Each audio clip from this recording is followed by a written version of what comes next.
आचार्य जी प्रणाम। ये मन में हमेशा कुछ ना कुछ चलता क्यों रहता है? हमेशा कुछ ना कुछ, वो रुकता ही नहीं है उसका कुछ। कभी वो अपने आप रुक जाता है तो फिर कभी चल ही रहा है, कभी है ही नहीं तो फिर कभी कुछ कुछ कुछ चालू हो जा रहा है। तो ज़रूरी है कि क्या है,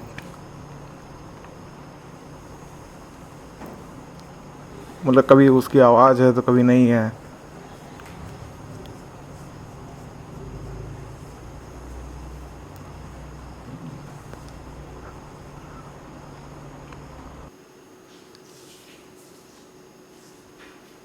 English?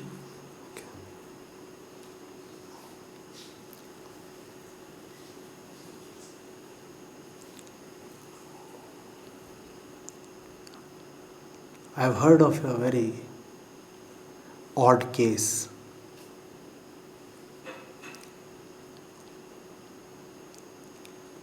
A fire alarm went off in a hotel. All the guests rushed out from their rooms. The building was vacated and gutted by fire.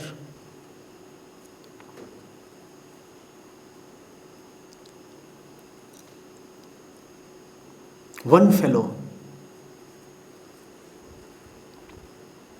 he was so enthralled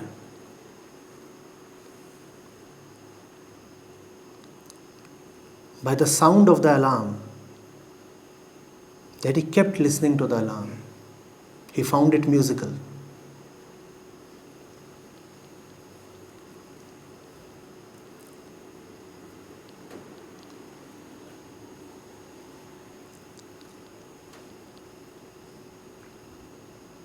So comfortably he remained lying on his bed, captivated by the music of the alarm. Alarms are supposed to be shrill, annoying. They are designed to put us off. They are designed to wake us up and rush us into action. But what if you have worked in an alarm manufacturing company for long? You get so used to the music of the alarm that you hardly find it distressing.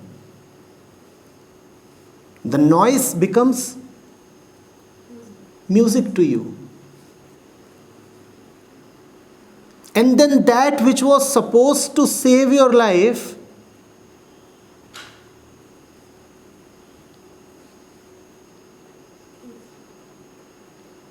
becomes your death.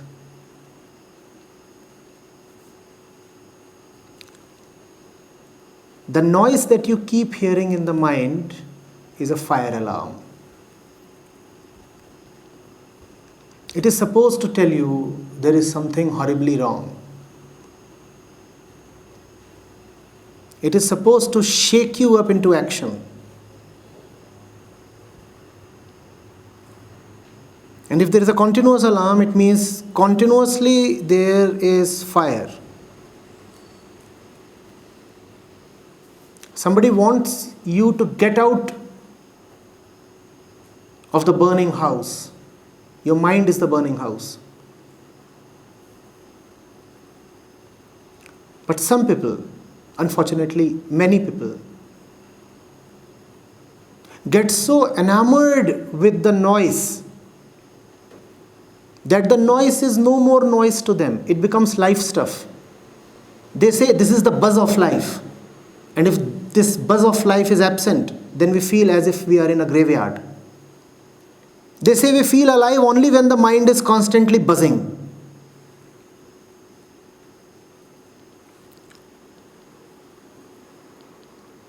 They say the hooters have to constantly keep going off.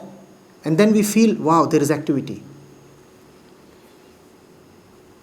Silence sounds like death to them.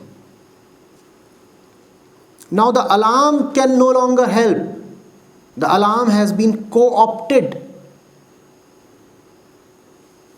By fire. Now fire is using the alarm as an accomplice.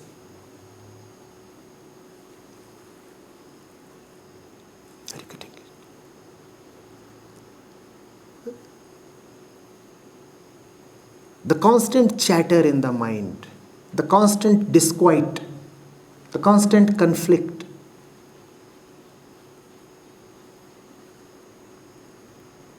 is actually a signal that you must get away. Silence is your nature. Noise is an aberration. Noise is there to tell you that you have distanced yourself from your nature.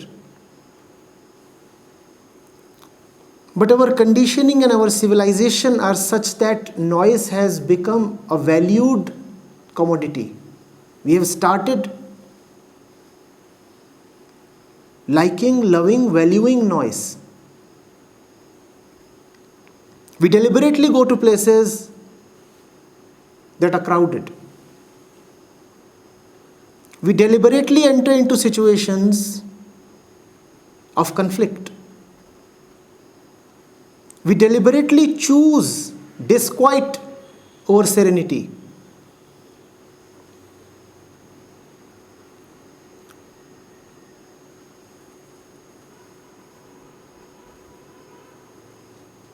We are fans of fire alarm music.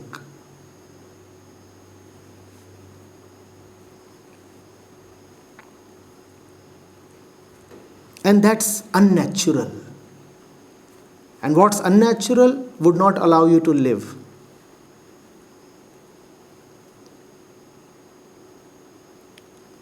The remedy is to remain in contact with those who still love silence. The remedy is to spend more and more time at places where the hooters are not constantly going off.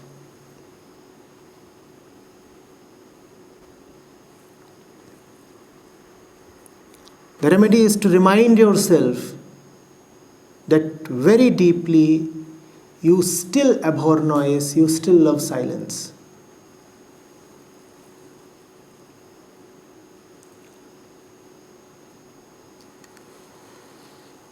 The more you will examine your life, it's probable the more you will see how most of what you value comes along with noise. Sometimes the valued good is hollow except for the noise around it.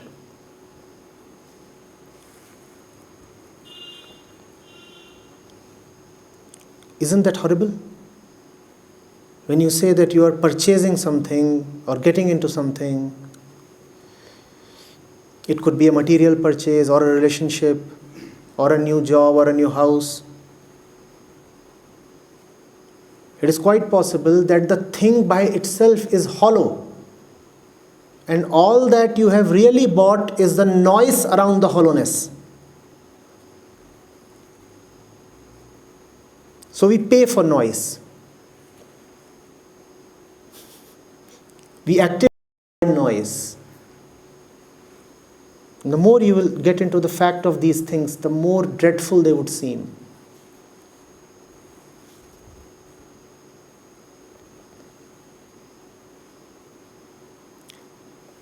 Most of that which we base our life upon is actually contentless, substanceless. Investigate into its core and you will find only hollowness there, no substance. But still we purchase it. We invest our life energy in it. We expend our precious resources on it. To buy what? The noise around the hollowness. It's scary.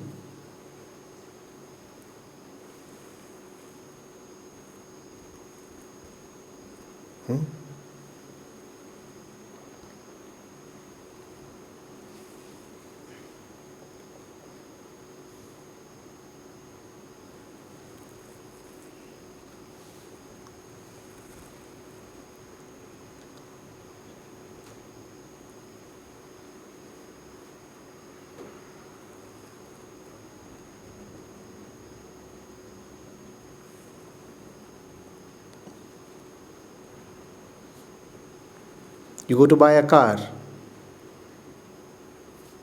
and at the price of a big car, what you actually purchase is a noise machine that keeps repeating, I'll take you here, I'll take you there, I'll take you here, I'll take you there, I'll take you anywhere.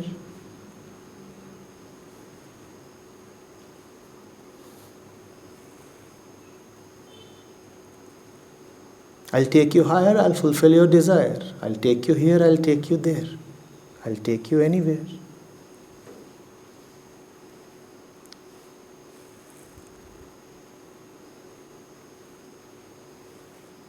And it's not even musical.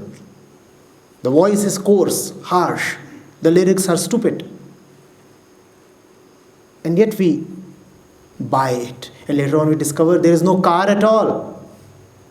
There is only the music. I'll take you here, I'll take you there. It doesn't take you anywhere. But at the price of the car, you have bought this noisy thing. Takes you nowhere, but fills your life with noise. Isn't that the case with our lives? Lot of promises, lots of noisy promises, no real substance in those promises.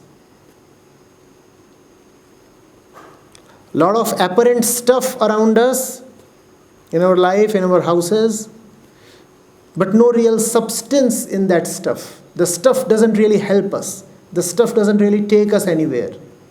Yeah, albeit it does create a lot of noise.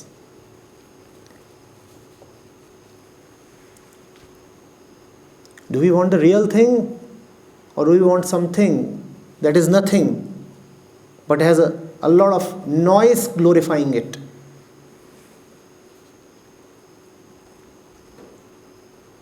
Ironically, the real thing often has nothing around it because it refuses to be encircled.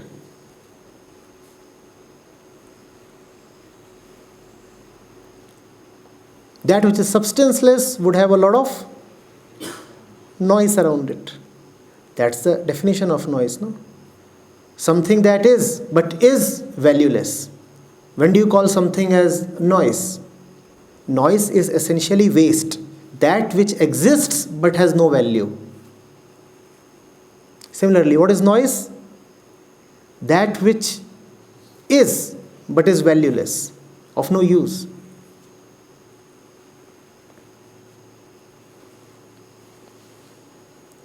We look at the way we live. How much of what we are related to, own or possess or desire or dream is really of use to us? Isn't it all noise? Or mostly noise, at least?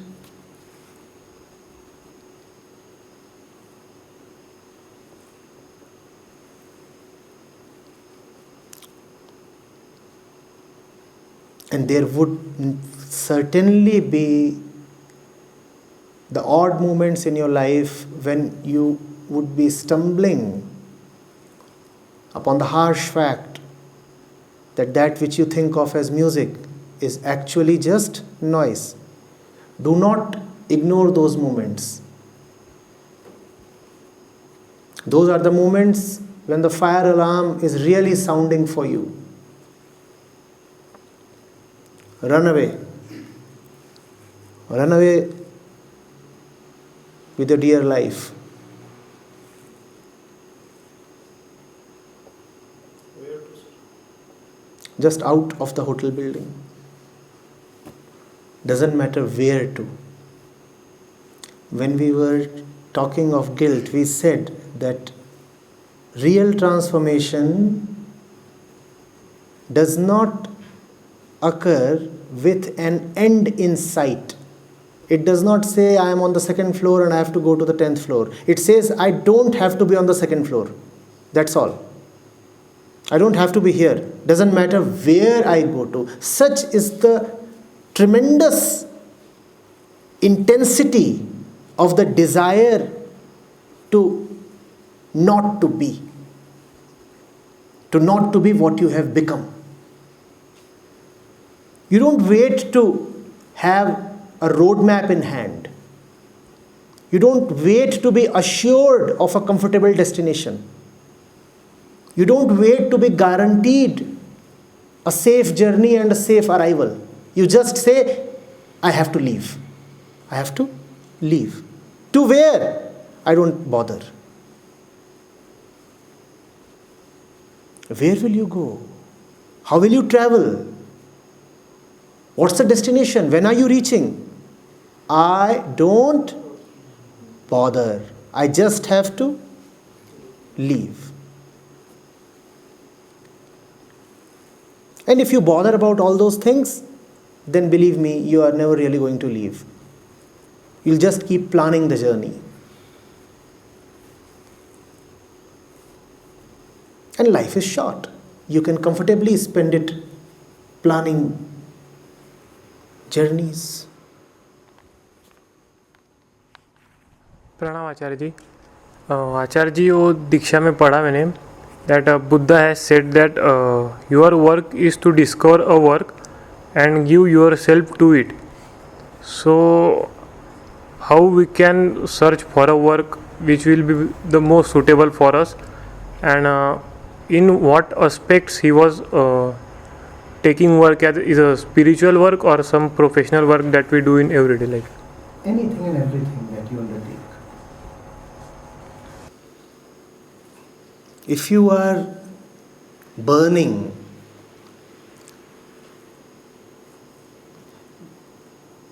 then to search for water is professional work or personal work?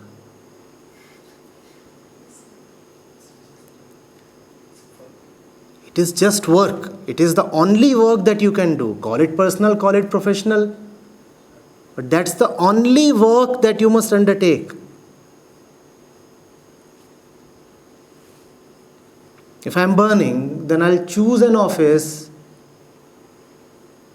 that becomes me, that douses the fire. Equally, I'll choose a home that has sprinklers all over the place. Equally, I'll probably choose a wife who specializes in deep sea diving. Equally, I'll choose friends that live in areas of abundant rainfall. Anything and everything that I'll do will be directed towards just one objective. And what is that objective? Water. I am burning. Please, please, silence these flames. If you are my employer, you must silence these flames. If you are my husband, you must silence these flames. If you are my friend,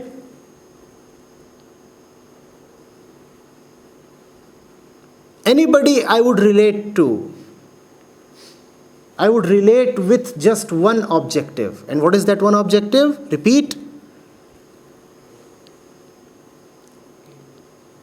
Freedom from flames.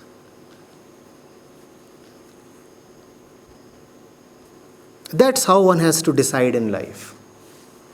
That's how one has to decide on a profession. That's how one has to decide on a place of residence. That's how one has to decide on a spouse. That's how one has to decide about every little thing in life. Is it going to contribute to my peace, or is it going to aggravate the fire?